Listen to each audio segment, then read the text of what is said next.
Assalamualaikum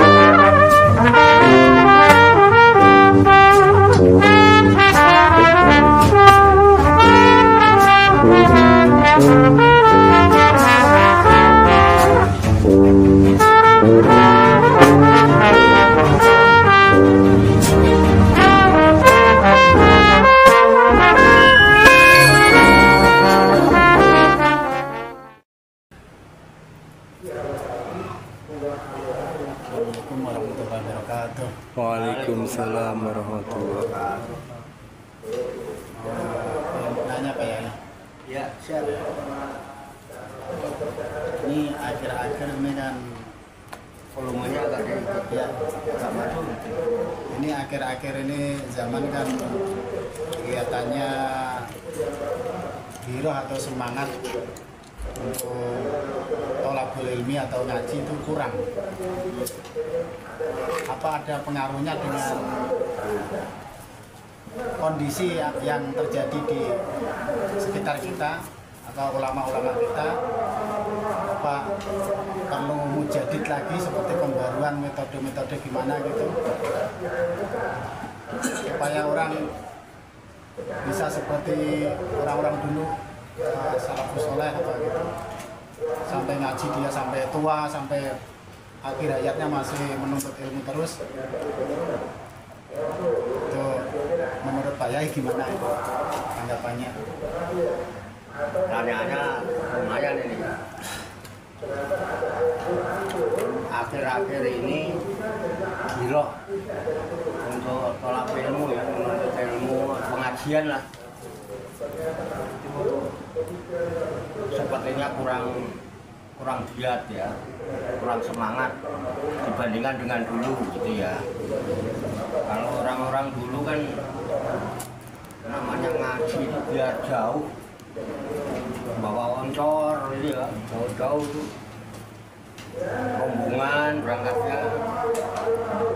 Itu orang-orang dulu bahkan sampai tua gitu, ngaji terus. Nah, kalau bicara pengaruh ya masa zaman orang-orang tua kita dulu, bahkan kecil kita dulu dengan zaman sekarang kan perbedaannya sangat jauh sekali. Satu, di zaman yang sudah modern ini kan ilmu pengetahuan dan teknologi semakin canggih ya, semakin maju. Bahkan apa yang terjadi di Amerika hari ini bisa kita saksikan dan dengar sekarang.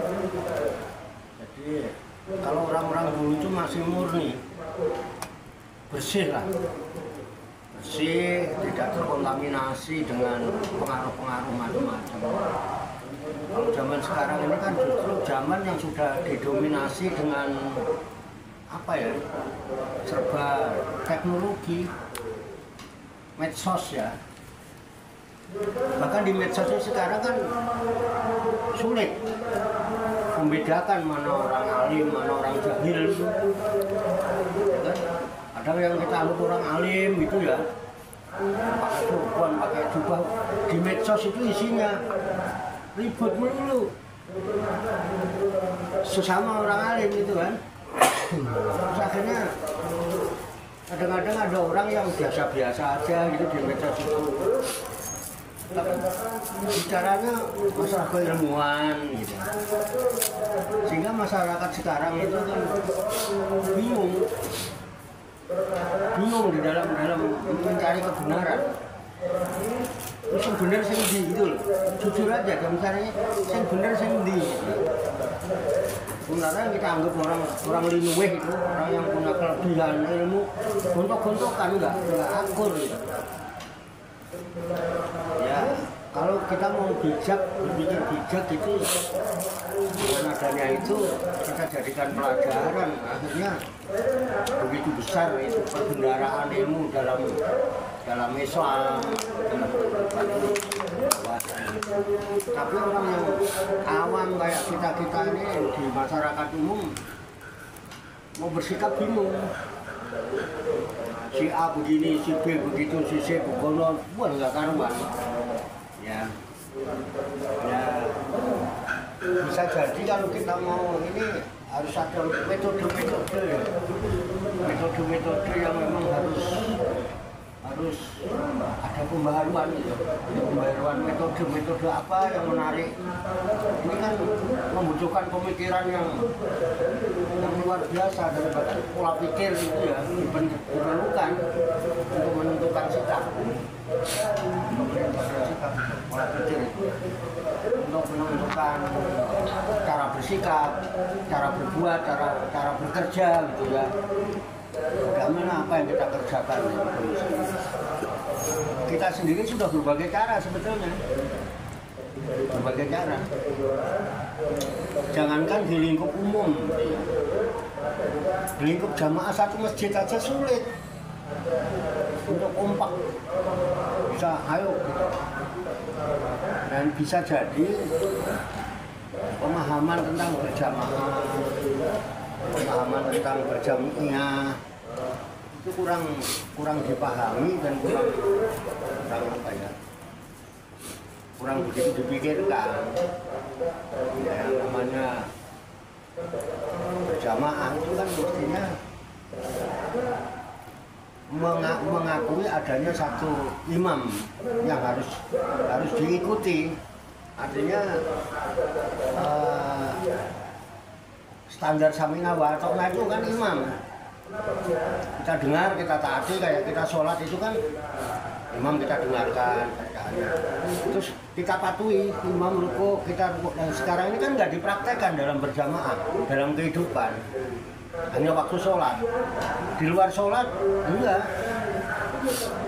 Contoh ketika dalam satu jamaah ada satu apa ya, satu ide gagasan untuk melakukan sesuatu dari sang pimpinan, itu kadang-kadang jamaah nggak respon. Jamaah nggak respon, nggak komen, nggak. Nah itu sulitnya. Boro-boro mendukung atau apa ya. Harusnya kalau dalam sebuah jamaah, ketika imamnya itu membuat satu kebijakan apa yang akan dilakukan, itu disengkuyung harusnya. Ayo bareng-bareng supaya maju, supaya jalan, supaya lebih apa? Nah itulah giroh maksudnya. Nah ini penyebabnya macam-macam. Orang sekarang itu lebih didorong untuk memenuhi gaya hidup dan tidak sadar dan tidak berpikir tentang kebutuhan hidup. Sebenarnya kalau orang berpikir kebutuhan hidup, nggak kalut hidup itu, pasti cukup. Tapi karena orang sekarang dipicu untuk memenuhi gaya hidup, sehingga orang kekurangan terus. Jadi pikirannya fokus terhadap sesuatu yang akan dia dapatkan, kemudian dia mengabaikan yang unsur-unsur lain.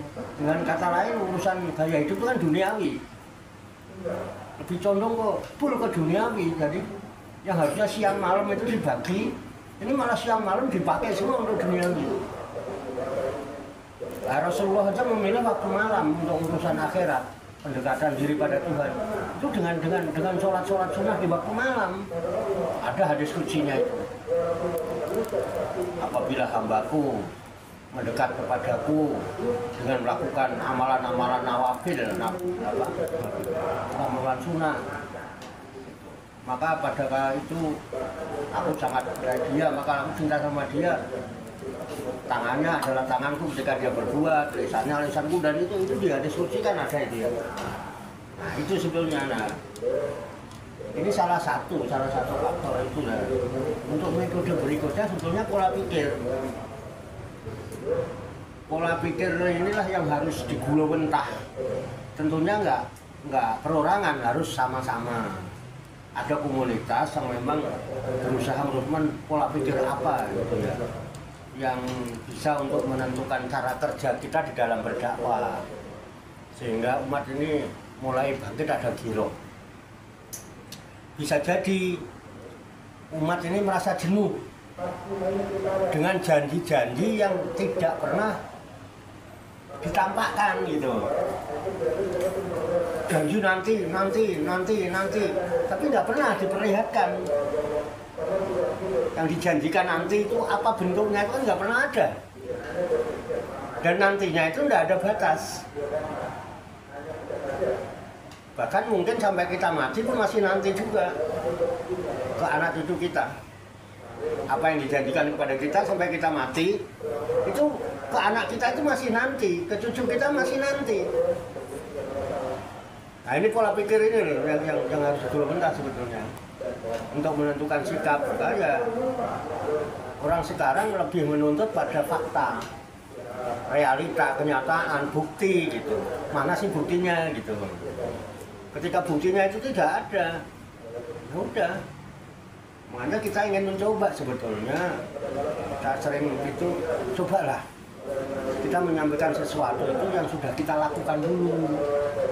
Kita udah melakukan, kita merasakan, kita udah ngalami, kita bisa tunjukkan gitu. Kan kita enggak. Kadang-kadang kita sendiri belum ngerti gitu kan. Memberi pengertian, akhirnya orang juga nggak ngerti gitu.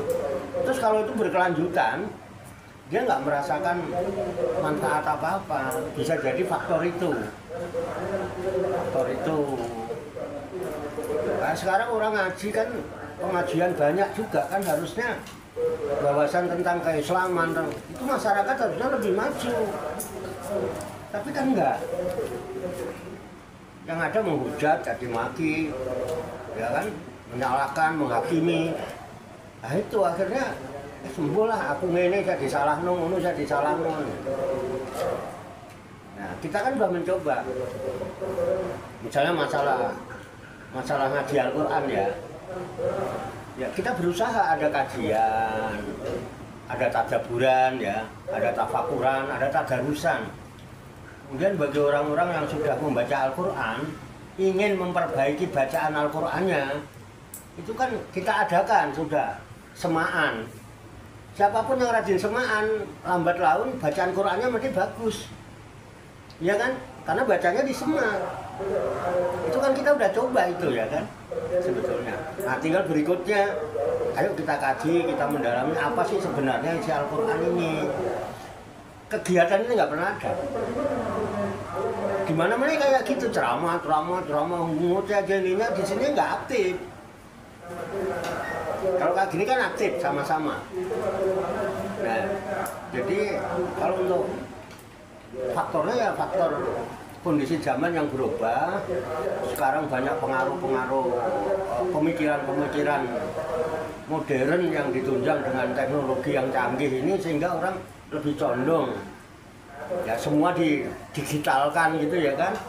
Semua ini orang sekarang berpikir kalau cuma mau ngaji begitu ya, dengerin ceramah begitu, itu di handphone itu kita bisa milih kiai, mau milih yang lucu ada, milih yang galak ada, yang milih radikal ada, milih yang kalem ada, yang lembut ada, yang baca kitab ada, dan tidak perlu capek-capek, repot-repot, bisa sambil nyender, sambil rebahan gitu.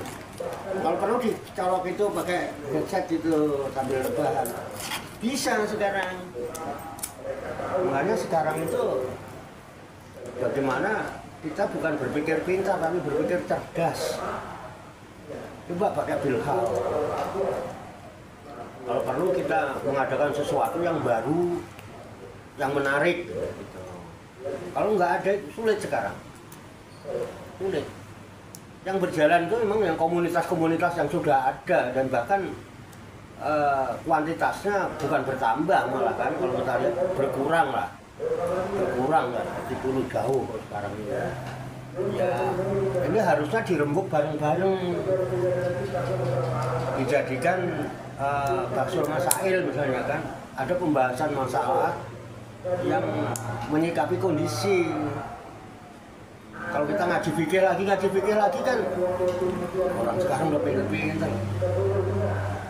Ya kan? Di sini ngaji fikih, ntar ke sono ngaji fikih lagi gitu ya kan. Sementara itu sudah dipraktekkan. Artinya umat sudah mengamalkan gitu loh. Ya udah. Kenapa nggak yang baru? Ya, saya rasa itu. Jadi ini jadi jadi renungan bersama sebetulnya. Kalau kita sendiri sebetulnya ya bagi orang awam menyikapi kondisi sekarang judek. Makanya mau nggak mau harus kembali ke jati diri, ya kita ngaji, gitu aja. Siapapun yang merasa sekarang bingung untuk menyikapi kondisi yang serba tidak menentu, nggak ada salah satu cara kembali pada jati diri masing-masing. Kita butuh nggak kebenaran itu, menanamkan rasa ini ya. Kalau tahu ya, ayo kita ngaji dari sumbernya yang sadaqallahul azim gitu. Kemudian ayo kita praktekkan, nggak ada cara lain. Kalau ngikutin sana sini bingung. Ini berpendapat, mumet kita. Apa yang kita tahu, kita paham, amalin aja. Ya kan? Nanti kalau kita salah juga ditegur orang. Kira-kira begitu Pak, kira-kira. Apa ada yang mau ditambahin apa misalnya? Mas Ahmad juga boleh nanti apa? Gimana? Enggak, ini perlu. Ini namanya diskusi ya, diskusi untuk mencari kebaikan. Sambil ngerokok sambil ngopi. Ini Pak Yai. Iya. Kan ini kan zaman medsos ya. Zaman medsos ya. Itu kan banyak yang lihat YouTube atau yang lain atau TikTok, kan banyak sekarang yang lewat ngaji-ngaji. Iya. Di warung gitu. Iya. Itu menurut Pak Yai, apakah dia nggak ngadep guru secara langsung, tapi apa dia udah ngaku murid, apa itu ada asarnya, apa ada, menurut Pak Yai ada bisa pengaruh buat dia, apa yang lebih baik itu langsung menghadap sama ketemu sama orangnya langsung, atau face to face itu berhadapan secara langsung. Itu ada beberapa pemahaman, ya kan? Ada pemahaman syariat, ada pemahaman torekot, gitu ya. Ada pemahaman secara hakikat, marifat dan sebagainya ya. Secara syariat mah zaman sekarang banyak buku-buku cetakan yang dijual di kaki lima, bahkan di keliling-keliling di mana-mana. Dia bisa baca, misalnya tuntunan sholat tuh ya, orangnya nggak bisa sholat, dia dengan ngikutin buku itu ada gambarnya, sesuai dengan penarahan dia, daya tangkap dia bisa praktekkan. Seandainya ada kekurangan dikit-dikit mungkin bisa dibenahin gitu kan. Ketika dia ketemu teman di masjid, di musola, bisa pasti dikasih tahu. Itu ya, itu cara syariat. Ya sama aja baca buku dengan kita di YouTube atau TikTok kan sama. Hanya kalau di YouTube, di TikTok ada suara. Kadang-kadang hanya suara tok ya kan. Kadang-kadang ada divisualkan dengan videonya gitu. Ya sama aja kan, nggak ketemu. Kalau masalah ikatan antara guru dan murid ya tidak ada. Nggak ada ikatannya, nggak ada, kan emang nggak ketemu cara syariat. Tapi gimana? Ya bagus-bagus saja, yang penting kan dia ngerti, dia jadi baik gitu ya. Kemudian kalau menurut ilmu tarekat kan, di dalam tarekat itu ada sistem namanya sistem mubaya'ah. Bai'at, ada ikatan antara guru dan murid. Antara mursyid dan murid itu ada ikatan. Dan ikatan ini yang diyakini bahwa ini ikatan yang bersanad. Makanya mursyid itu mesti sanadnya nyambung. Sanad keilmuannya nyambung sampai Rasulullah kan gitu kan. Si A muridnya si B, si B muridnya si C, terus nyambung sampai ke tabi'in, ke sahabat, sampai ke Rasulullah kan gitu. Itu sistem itu sistem kemursidan kan. Oke. Itu di tarekat itu. Kalau kita bicara itu ya nggak ada ikatan antara guru dan murid. Apalagi kalau Imam Ghazali itu menyatakan murid di hadapan guru itu ibarat mayat di hadapan orang yang memandikan, pasrah lah sama guru itu. Kon miring-miring, kon tengkurap, ditunggu, lungguh, didengak, gitu. Kalau Imam Ghazali sampai seperti karena apa? Keterikatan murid dan murid. Dan itulah nanti pertanggungjawaban, ya kan? Di akhirat itu begitu, kamu kok gini ya, kata si A, masih diurut. Oh ya, itu kan pertanggungjawaban, itu cara hakikat begitu. Cara hakikatnya ya, ilmu itu milik Allah, ya kan? Ilmu itu milik Allah aslinya. Kemudian Allah zaman dulu dengan zaman medsos sekarang itu sama apa berbeda? Coba kalian dulu kan, Allah zaman dulu belum ada medsos, dengan Allah sekarang udah ada medsos, itu sama apa tidak? Sama kan? Artinya kalau Allah zaman dulu bisa memberikan ilmu langsung ya kepada hambanya, gitu ya. Kira-kira sekarang Allah bisa nggak begitu? Bisa juga sebetulnya. Sebetulnya bisa. Makanya ada istilah orang itu menuntut ilmu sampai ini, kemudian ada yang mencari-cari ilmu namanya ilmu laduni, gitu ya. Sampai ada begitu, karena apa? Ilmu laduni kan ilmu yang langsung dari Allah. Ilmu langsung Tuhan berikan, contohnya kayak Allah memberikan ilmu kepada Nabi Khidir itu kan, Nabi Khidir kan nggak diterangkan dia membawa kitab apa. Beda dengan Nabi Musa, Nabi Daud, ya, Nabi Isa, Nabi Muhammad itu kan ada kitab pedomannya yang dijadikan dasar atau landasan dalam menetapkan satu kebijakan. Kayak Nabi Khidir itu, dia ilmu dari mana itu kalau dipikirkan? Bahkan di hadapan seorang Rasul yang ulul azmi, dia berani mendemonstrasikan ilmunya itu. Merusak kapalnya orang yang ditumpangi, membunuh anak-anak yang tidak berdosa, kan membangun rumah orang yang roboh tanpa upah, tanpa ada yang nyuruh. Dia ilmu dari mana itu? Nah, dan Nabi Isa juga diperintah untuk belajar sama dia. Itu di Quran diceritakan di surat Al-Kahfi itu. Jadi kalau kita mandangnya dari sisi mana kan gitu jadinya, karena ada hal-hal seperti itu. Sebetulnya ya di dalam harus disyariati kan gitu. Ya ngaji itu nah itu ya ono gurune kan gitu ya. Setelah disyariati ya ditarik-tarekoti supaya bisa sampai kepada hakikatnya kan gitu. Kalau kita itu ya harus begitu. Jadi kalau kita sakit, wah itu mah nggak tersambung, nggak bakalan. Nah ini susah juga. Emang yang punya menang siapa? Menentukan kan Allah. Allahnya maha kuasa, kekuasaannya maha, yang tidak bisa dibatasi ya kan, nggak bisa diintervensi. Itu kalau kita itu tergantung dari mana kita memandangnya. Kalau kita pandang dari segi syariat bagus, daripada nonton yang enggak, daripada bikin status yang macam-macam, mendingan nyetel YouTube isinya pengajian. Betul enggak?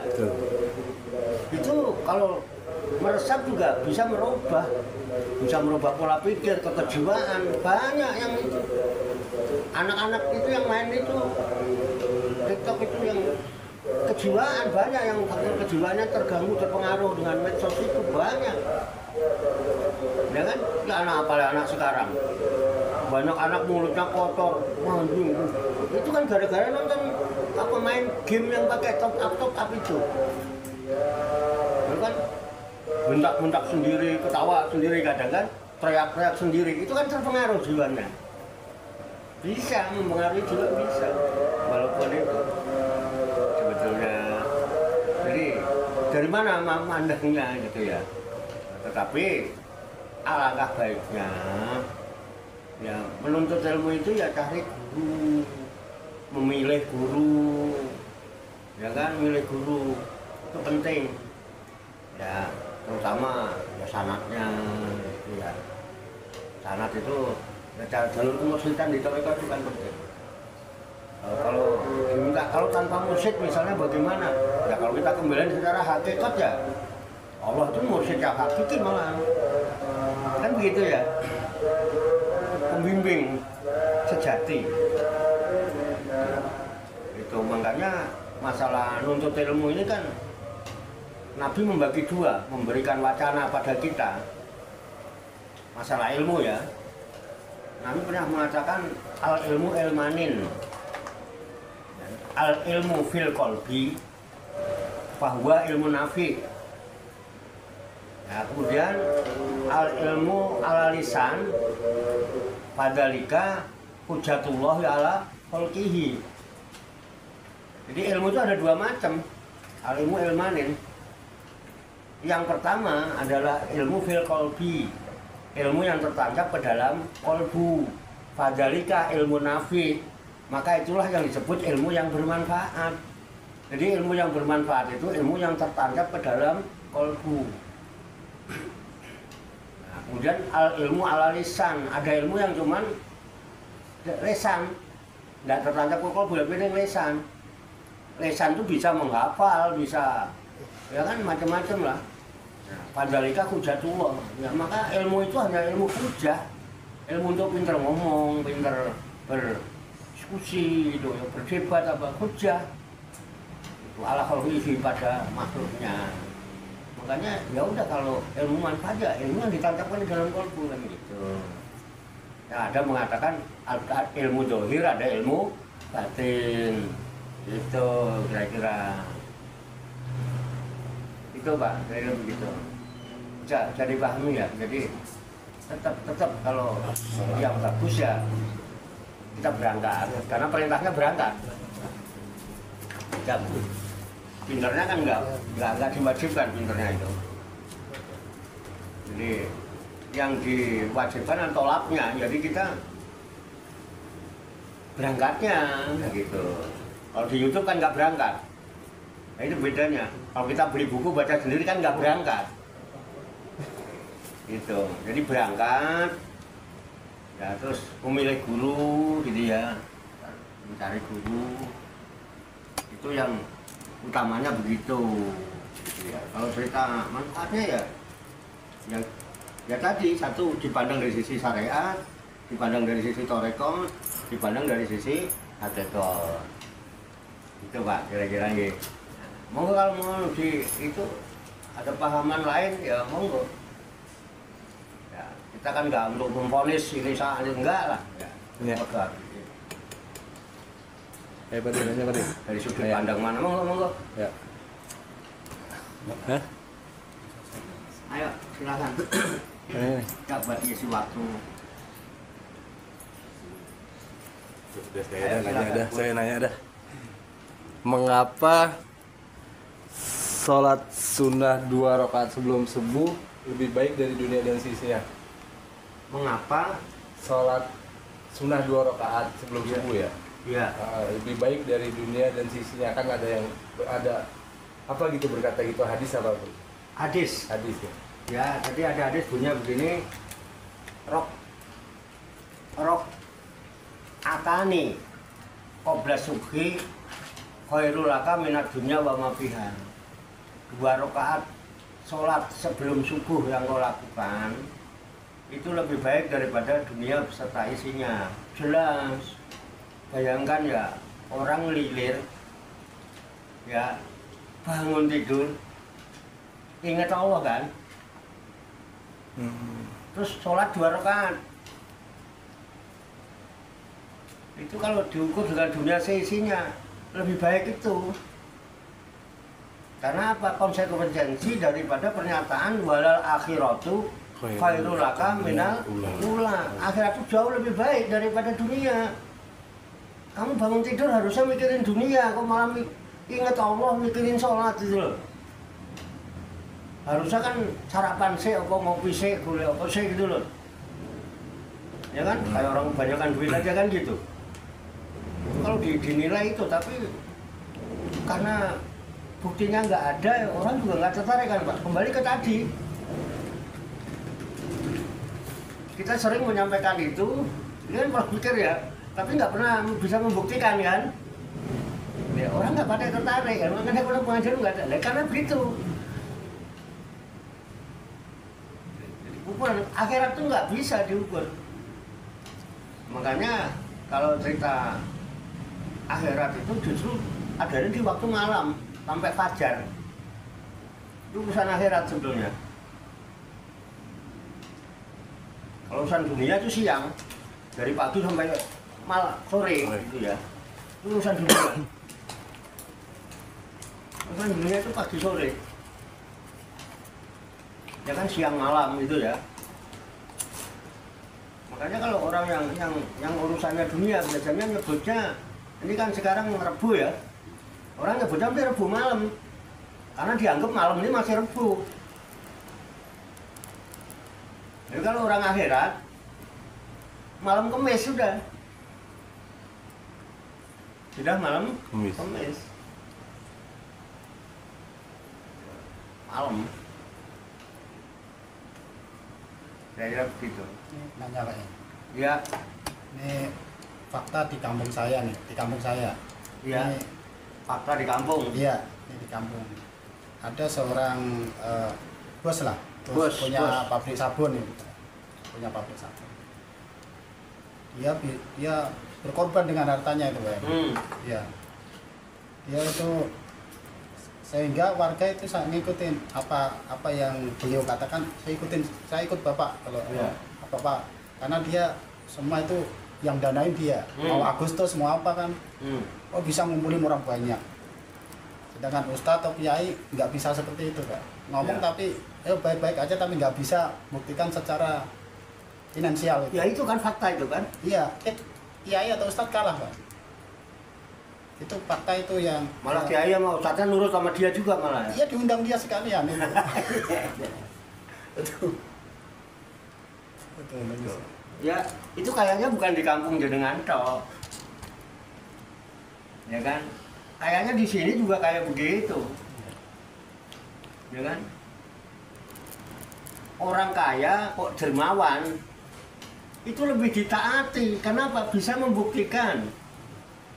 Sementara Kiai, Ustadz kok belum kaya? Wah, jangan ngarep dah. Kenapa? Janjinya nggak pernah ada buktinya, tapi dalilnya memang hafal. Tapi nggak pernah menunjukkan bukti. Nah ini yang saya maksudkan. Pola pikir itu menentukan cara kerja. Kalau pola pikir kita memaksa orang, ya kan dengan cara mengkafirkan orang dengan mengajukan dalil-dalil, nggak berhasil. Orang itu nggak takut kok sama Tuhan itu. Takut sama majikan. Maestri itu ya. Sama Tuhan nggak takut. Ya kan? Kok diancam-ancam? Orang wedi wong kayak gitu, Pak. Dengan dibacain Al-Quran, ancaman ini, ya kan kok dijanjikan nggak hadis ini. Terus buktinya ra ono, Ustadz ae saya ngono. Lah emang ngono mbok Ustadz dhisik ngono kan. Itu masalahnya. Di mana-mana orang kaya lebih dipatuhi. Karena apa? Dia bisa membuktikan. Kerjakan ini, nanti tak bayar sekian, itu dibuktikan. Nah, kita kerjakan ini, nanti masuk surga, itu nggak bisa bukti. Nantinya itu terus sampai kapan itu, sampai kita mati ya, itu ke anak kita masih nanti, ke cucu kita masih nanti. Dan kita yang ngomong juga belum pernah gitu, tahu surga itu. Ada masalah ya. Belum lagi kelipat gandaan, ya kan? Ada lagi janji-janji kalau kamu ngamalin ini duit akan datang sendiri. Dia ngamalin berbulan-bulan yuk, tambah melarat, tambah susah jualan malah payung barang ngono ya. Gini betul. Tapi yang mau sugih enggak. Kamu karena sering begitu, besok-besok itu orang nggak nunggu itu malah ngarep-ngarep. Kok suwe ora ngundang-undang lu diharap-harap kok. Suwe ora diundang Pak Alimi. Kok yang undang Pak Alimi terus itu enggak peduli. Hujan gede sambil geledek pinjem payung sama tetangga kan Pak Alimi yang ngundang. Kenapa dibuktikan nanti? habis doa, habis asinan, habis tahlilan, bandungu dikai berkatnya enak kae plus oleh hadiah sarung ono amplope. Keren nggak? Sesuk ngarep-ngarepnya enggak? Loh, saya ini jadi kiai jadi ustadz ini. Kok dikandani malam hari ini ngajinya libur karena ustadznya lagi ada acara di luar. Itu jawabannya yes bro. Bro, kok ustadznya nggak datang ya? Enggak. Nah ini kan fakta dalam kehidupan. Nah, makanya pola pikir ini yang harus dirubah untuk menentukan cara kerja kita dalam berdakwah. Dan ini perlu kebersamaan. Inilah perlunya ada jamiah, ada jamaah. Cuman masalahnya orang nggak paham. Dia nggak berjamiah terus merasa berjamiah, tapi nggak paham dengan jamiah. Tapi dia juga nggak akan melakukan konsekuensi sebagai jamiah. Jamiah itu udah ada imam, ada amir. Ketika ada imam, jamaah itu samina wa ata'na terhadap segala kebijakan imamnya selama tidak bertentangan dengan Al-Quran dan Sunnah, selama tidak bertentangan dengan Allah dan Rasulnya. Sekarang kan enggak. Contoh ketika di kita ini kita punya komunitas jamiah, ya. Ketika saya membuat kita mau begini, ada giroh jamiah? Tidak ada. Saya mencoba. Bukan mencoba, bahkan sudah kan. Saya sudah mendirikan yayasan, BRED. Terbentuk yayasan. Ini contoh ya, contoh. Ini hanya contoh aja, daripada kita ngomongin orang. Ya, kita ngomongin rumah tangga kita sendiri. Ya. Saya mendirikan jamiah, apa? Yayasan. Kemudian kita adakan musyawarah rapat bersama. Ya kan? Jamiah dan jamaah yang ada. Disepakati harus dibentuk adanya setelah kepengurusan. Ya, setelah pendiri ya Pak, ada pembina, ada penasehat, pengawas, kemudian ada pengurus. Ya, pengurus. Kemudian pengurus ini kan dalam hasil musyawarah harus membuat suatu bidang-bidang yang akan ikut membantu suksesnya, keberhasilan, tujuan didirikannya yayasan. Gitu kan ya, kira-kira ya. Ini kan ada jamnya ya. Kemudian membuat bidang. Di antaranya ada bidang dakwah, ada bidang tarbiyah, ya, bidang dakwah, bidang pendidikan ya. Tarbiyah itu pendidikan, bidang peribadatan, ada sosial kemasyarakatan, ada bidang seni dan budaya, ada bidang kamtib, keamanan dan ketertiban, terus ada bidang kemarin apa namanya ya, publikasi dan dokumentasi. Artinya semua kegiatan yang ada di yayasan itu didokumentasikan dan dipublikasikan, ya kan? Ini kemudian ada bidang yang usulan itu juga master ya kan, master yang usul itu orang S2 lah, ya orang punya titel yang usul supaya di yayasan ini ada bidang usaha dan pengembangan ekonomi, ya kan? Alhamdulillah ya.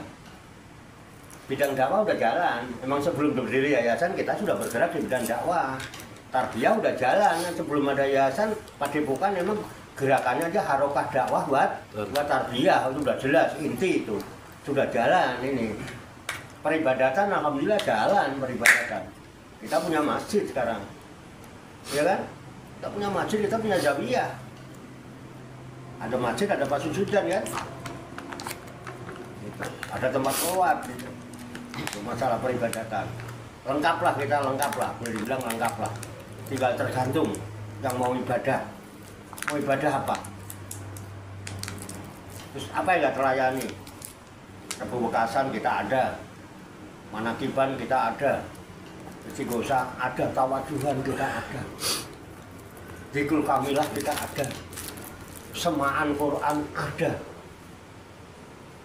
memfasilitasi orang-orang yang sudah bisa baca Quran untuk memperlancar bacaan dan memperbaiki bacaan. Itu ada di semaan Quran. Ada. Udah ada. Jadi dakwah ada, tarbiyah ada, peribadatan ada. Humas kita selalu bersosialisasi dengan masyarakat. Ya kan? Masyarakat mana yang tidak terlayani di yayasan kita? Semua urusan masyarakat kita layani. Baik masalah keagamaan maupun umum. Ya kan? Humas jalan. Seni dan budaya kita ada. Kita punya kentrung, kelompok bapak-bapak. Kita punya samroh, kelompok ibu-ibu. Bahkan sempat kita bersinergi ya dengan seni budaya dari luar yayasan. Ya, sehingga kita membentuk waktu itu mendirikan teater. Ya kan? Karena kebetulan kita bersinergi dengan sutradara, dengan komedian, dengan para artis-artis ya, artis-artis sinetron dari Sri Mulat, dari Ludruk yang ada di Anjungan Jawa Timur, Taman Mini Indah itu ada KLJ ya kan, komunitas Ludruk Jakarta, ada Ludruk Margo Rukun yang waktu kumpul di sini, sepakat untuk membuat sebuah teater. Akhirnya kita adakan teater Sombolangit, seni budaya jalan, ya kan? 5. Terus keamanan dan ketertiban udah disepakati ya, Pak Rotib, Pak Dahlan dan Pak Sugeng. Pak Sugeng yang aktif alhamdulillah. Berarti sudah ada ini. Kemudian bidang publikasi dan dokumentasi. Waktu itu yang dipermasalahkan IT. Ini yang megang harus ahli IT.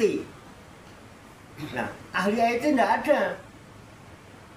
Yang nongol, siapa yang menangani publikasi dan dokumentasi? Tetapi alhamdulillah, sampai saat ini berjalan apa tidak?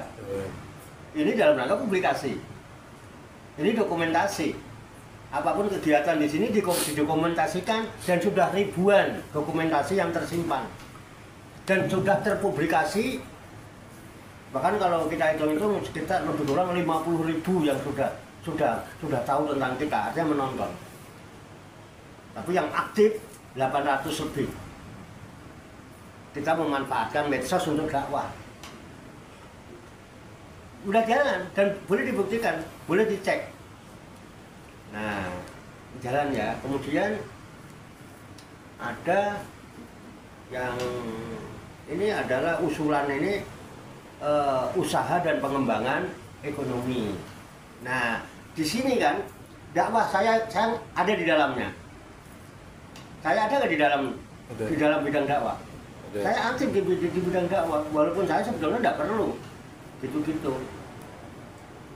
Ya kan? Kedua, tarbiyah, saya ada di dalamnya. Kita ada KMA. Kegiatan KMA selalu saya yang isi. Ya kan? Bidang apa lagi? Peribadatan. Saya ada di dalamnya. Kemudian humas, saya ada di dalamnya. Kita banyak melayani masyarakat. Dan ujungnya nanti tertumpu kepada saya. Ya kan? Kalau Kamtib kan saya ikut di dalamnya. Saya piket setiap malam. Saya piket setiap malam di Kamtib. Ini fakta, Pak. Apa? Seni budaya. Saya di dalamnya seni budaya. Saya juga ada di Kentrong, saya juga ada di Samro. Oke, seni budaya ada. Terus publikasi dan dokumentasi. Walaupun IT-nya tidak ada, saya ada di dalamnya. Dan saya setelah ini saya bekerja. Bisa sampai 2 hari 2 malam saya nggak tidur. Karena apa? Dokumentasi numpuk, nggak terselesaikan. Kalau udah numpuk ini nggak sempat dikerjakan, nanti ada kegiatan lagi, ada dokumen baru. Ini numpuk di situ. Siapa yang kerjakan? Terus juga tiba-tiba lihat di itu kok sekian banyaknya dokumen ini dari mana? Siapa yang mengerjakan? Ya, ini satu ya. Kemudian sampai di sini bagaimana dengan jamiah? Nah, ini perlu renungan. Bagaimana dengan jamiah? Kan gitu ya. Oke lah, jamiah sudah mendukung. Nyatanya berjalan. Nah, tinggal yang satu nih Pak. Bidang usaha dan pengembangan ekonomi. Saya dari dulu kan kita tidak punya kemampuan secara materi. Dan saya kita nggak punya modal. Kan nggak mungkin di sini kita harus majang es krim, itu nggak mungkin. Rapatnya payu ya kan? Kita di Padepokan majang es krim misalnya, nggak pakai payu. Aku majang parfum rapatnya payu. Majang tas itu ya kolo-kolo kan ada tas alat tulis itu ya kan? Ya kayak begitu jalannya. Parfum, kacamata, ya kan? Satu itu yang kita hanya mencoba merintis, membuka, dan saya open, siapa aja boleh ngisi. Artinya boleh ikut jualan kan? Boleh. Oh, itu silakan. Itu. Cuman kan nggak pakai jalan gitu Pak ya. Sehingga saya timbul pemikiran satu-satunya upaya yang bisa saya lakukan bersinergi dengan instansi lain, menjalin kerjasama, silaturahmi, cari input, cari solusi. Nah, kemarin saya coba, ya, ini saya udah itu. Dari hasil silaturahmi ada kesepakatan untuk menjalin kerjasama di bidang usaha dan pengembangan ekonomi. Ya, sekaligus ini informasi. Dan itu saya publikasikan ke jamiah.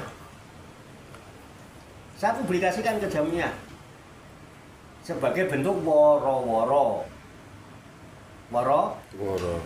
Bagaimana respon jamiah? Ada. Ini renungan. Apa begitu cara orang berjamiah misalnya nih? Kita bukan mau nyari kesalahan, bukan. Ini kita evaluasi. Dan saya terlibat langsung loh.